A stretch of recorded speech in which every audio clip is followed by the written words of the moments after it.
Hey friends, welcome back to the channel. I've got a 2006 F150. Have you wondered where the fuse box is? It's in an interesting spot. Today's video, I'll show you where it is. I'll show you even an example of how to pull out a fuse, test the fuse, and put it back together. Let's take a look. So here is my problem right here. This outlet right here is not working. Okay, so the most common reason is simply this blew a fuse. So let's find our fuse box, and if we look, it's right up there, passenger side, right by the passenger's right foot. So first thing we'll do is take out this floor mat. Might help to move the seat back a little bit. Get a little space. And this is it right here. So this fuse box, all we do is grab right here and pull kind of out and around. It sort of swings open like a door. And there's the cover to the fuse box. This fuse box has a little mini lock on it. So it says pull right here. But you actually, this little hole, you need to stick something in there, either a screwdriver or your keys will work too. Stick a key in there and just pull up, and that will pry right off. Now this gives you a little map to the different fuses, but I can tell you this one right here, as we look in here, here's the two that are the cigarette lighters. So this 20 amp yellow one right here at the end, and also this one right here, kind of towards the middle. So either side of this tan 25. So these two 20s, one of them does this cigarette lighter and this cigarette lighter, or outlet, whatever you want to call them. And then the other does this back part down here.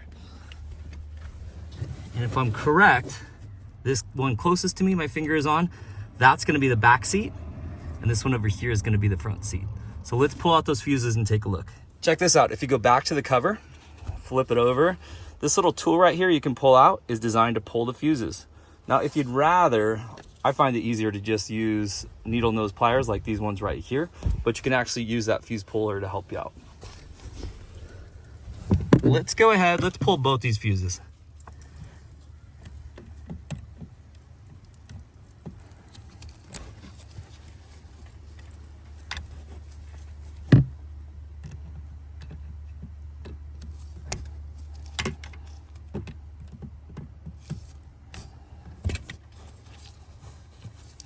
There we go. Let's take them inside and take a look. Here's the two fuses I just pulled out. If we hold them up to the light, they both look like they're in reasonably good shape. Oh, my phone's not helping me on that. Let's see. Oh, there we go. Now, this one here definitely looks like it's in good shape. Let's go back and take another look at this one here. And if we look closely, that wire, it gets really thin on one side. It's hard to tell, but it's just barely touching. Usually when these blow, they turn black. It's really obvious when they blow. This one right here looks like, if you just look closely, it looks like it's still in good shape. Let's test it though. So I have my multimeter here. I'm gonna turn it to continuity. And what that means is when these two touch each other, a little sound goes off. So if our fuses are good, we should hear that sound. That one looks pretty good. Let's try our other one. Got it. Here's our other one. No sound. This is showing the continuity is not there. So this breaker is a dead duck. Again, kind of hard to tell. Usually they go black. A good way to test it if you don't have this kind of equipment, which by the way, I'll put this tester down in the description down below. It's surprisingly not very expensive. I'll also put some little kits to get fuses down in the description down below. You could also just get these at O'Reilly's or your local auto parts store. So one thing you could do is you could change these fuses, right? You could go into your fuse box and just switch them. So when I switched mine, all of a sudden the back outlets worked and the front outlets did not work. So that was a good way to test these. So now I know this one's a dead duck. All I'm gonna do is go. Now when you buy fuses, most fuses for vehicles are either gonna be these larger ones here or these mini fuses, which is these ones right here. And again, I'll have a kit like this, very, very inexpensive, just a few bucks. This one right here is yellow. It's not exactly the same yellow, but here's what's important. It's a 20 amp fuse, and our old one is also a 20 amp fuse. Upside down 20. There you go. All right, let's put both these in and try it out. There's our first one. You just kind of push it in firm. You can use your finger and just make sure it's in all the way. And there's our second one there. Again, let's push it in.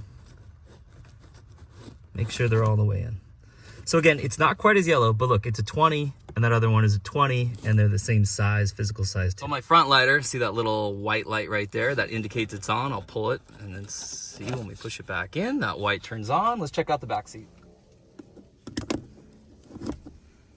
There it is, the white light came on. We fixed the problem. All right, let's go button everything back up. All right, let's get the fuse cover back on. And you kind of have to play with it a little bit, but you want to get the top part in first. And the bottom part just kind of snaps in. Make sure it's in there good. Next is this little cover. And if you look, there's just a set of tabs. So there's a tab there, same thing at the bottom. Kind of push it into those tabs. And then it sort of closes like a door. Give you one more little push.